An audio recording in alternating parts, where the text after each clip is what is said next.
This has to be one of the weirdest comments I've ever gotten. I've had hundreds of people think that my page was a dedicated joke channel. But the truth is, I am the only member of the Colonel's family that's online defending the legacy on top of doing all the other content that I do. It wasn't always this way. I started 10 years ago as just a plain old gaming channel. I wanted to be the next big Markiplier. Actually, Markiplier is one of my biggest inspirations for YouTube. Markiplier, Ninja, PewDiePie, and I believe the other one was Uber Haxor Nova. But Markiplier especially was one of my biggest inspirations. Mr. Beast is in there too, but Markiplier has always been a big inspiration for me.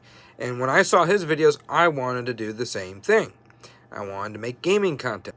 My family history had nothing to do with my content until Kentucky Fried Chicken released advertisements disrespecting Uncle Harley's image, and it didn't really bother me that much then, but I saw how much it bothered my grandfather.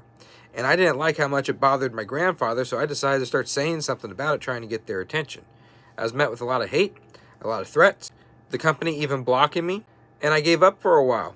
Then I was nominated Kentucky Colonel, and I talked a little bit more about it, even ended up on the news to discuss my family's opinions on the ads.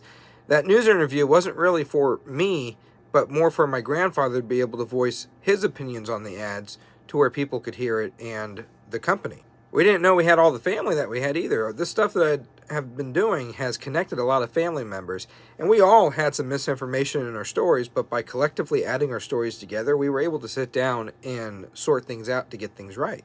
And it turns out a lot of the family did meet each other when they were a lot younger, but they don't remember it until now when we spoke about it, which I thought that was really cool too. It wasn't until about 3 years ago on TikTok I decided to put the suit on and call somebody out for calling Uncle Harley a racist slave owner because he wore a white suit.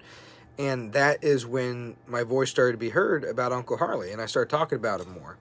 I even went as far as to try to work for my cousin's Chain Lee's as a competitor and to show my dislike for Kentucky Fried Chicken's ads and their disregard for the respect of the Colonel's legacy.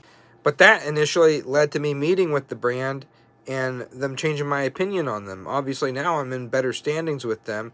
We've finally, after 8 years, sat down and talked. And throughout this entire journey, the more I learned about Uncle Harley, the more respect I had for him. And then I started really being bothered by the advertisements myself because I knew what kind of man he was.